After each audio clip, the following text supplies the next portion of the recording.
This is Optimal Finance Daily, episode 2172. When, Why, and How We Give by Julien Saunders of richandregular.com. And I'm your host and personal finance enthusiast, Diana Merriam. I'm going to jump right into our next post as we optimize your life.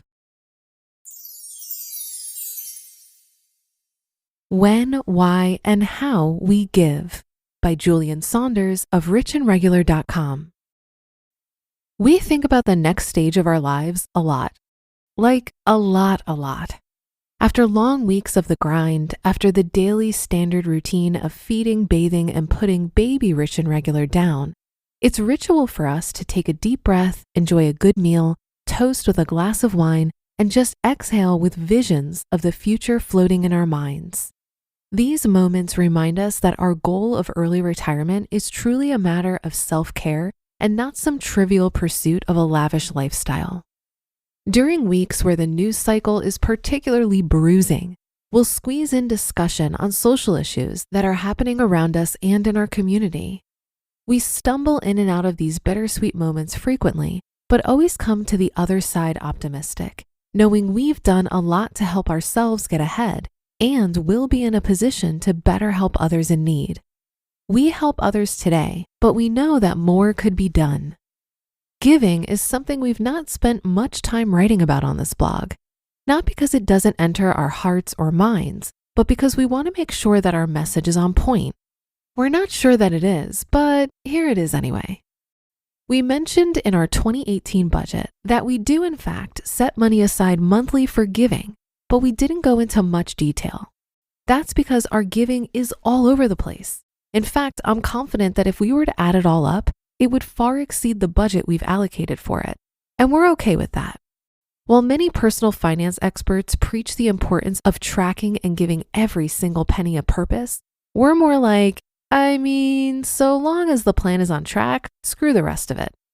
Put another way, as long as the money we need to survive and maintain our savings rate is achieved, we're okay with a few ups and downs in whatever is left over. Do we advise everyone adopt this loosey-goosey mindset? No. Our approach is the result of years of paying off debt, climbing the corporate ladder to earn an above-average income while living well below our means. If you've not earned your personal finance stripes yet, then it's best you track every penny, nickel and dime until you do. We should also mention something that's not called out in any of our past posts: tithing. The reason we don't mention it is because we don't do it. We're not official members of any church community, and it's not really something that's on our radar. Without going into much detail, let's just say that we're still searching for a spiritual home and therefore see no reason to abide by any specific religious practice. So if we're not tithing, what does our giving look like? The short answer is we spend and give away our money in a manner that's aligned with our values. That includes giving to people, organizations, and businesses that we believe in, as well as close friends and family in need. In full transparency, it's a tad uncomfortable talking about this because giving can be so easily scrutinized. It can oftentimes feel like a game you can't win because you're either giving too little, not enough, not as much as such and such, or not giving the right thing. But we've found that ignoring the perception and subtle shade folks throw your way is an effective tactic. It's as simple as reminding ourselves that giving isn't a competition and that it's okay to simply give what you want when you want to. With that said, Mrs. Rich and Regular might as well have a business card made with the title Minority Micro Enterprise Venture Capitalist. Not a month goes by where she hasn't stumbled across a handful of hungry startups that need funding to build a prototype or simply have a dope product worthy of purchase. In return, signed thank you cards and packages arrive at our doorstep often as we get to experience first runs of production from businesses we hope will someday make it big. This is giving. We know this because we know what it feels like to check an account with a fat goose egg, also known as $0, under the sales and revenue column. Sometimes that single sale and retweet is a sweet reminder that there are people who get it and are willing to pay for your product or service. We also know that more often than not, those entrepreneurs carry the weight of their family's well-being on their shoulders. In a sense, sales are signs of life and hope for them. Mrs. Rich and Regular also serves as acting public relations director for our household, so all birthday gifts, baby showers, weddings, holidays, and shenanigan planning are funneled through her department. That stuff adds up quick, so it's helpful to have some boundaries in place so we don't blow our budget. On the other hand, Mr. Rich and Regular is our household humanitarian and chief problem solver. Whether it's in support of local organizations in Puerto Rico, donations to NPR or PBS, those who can't afford surgery for their children, those who can't afford for their children to study abroad, or a family member that just needed their spirits lifted, Mr. Rich and Regular tends to use his magic money wand to help make bills disappear. This is largely because he knows what it feels like to have money issues disrupt really great opportunities or moments in life that have the potential to be life-changing. Whether it's a celebration bar tab, a once-in-a-lifetime trip, or supporting an entrepreneur's dream, these moments of joy and relief are deeply meaningful. So if swiping a card or hitting a few clicks can get it done, go on ahead and keep the party going. A few months ago, we wrote about the time we got to meet and sit with former Ambassador Andrew Young. The short lesson he imparted on us that day has forever been tatted on our hearts and mind. That is, fill your cup and then fill it again. Otherwise, you end up tired, broken, and full of resentment.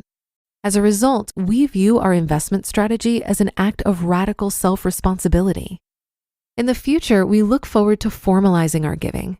It's a dream of ours to start a scholarship fund for underprivileged minority students who wish to study abroad, as well as provide funding to organizations that promote mental health awareness.